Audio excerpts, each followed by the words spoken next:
Сон Пресвятої Богородиці, 55 на травень-червень. Сам Господь іде, сам Господь свою матінку зве. Матінко моя Марія, де ти жила, поживала, ніченьку темну коротала. Сіла у престолу відпочити, 3 хрести на горі приснились, на 2 хрестах розбійники, на 3-му ти.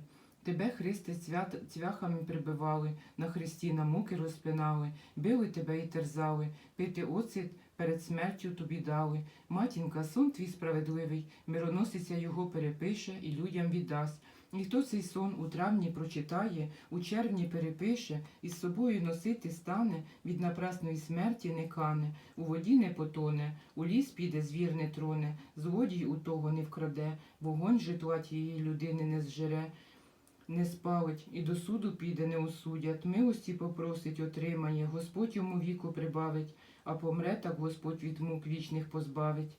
Амінь.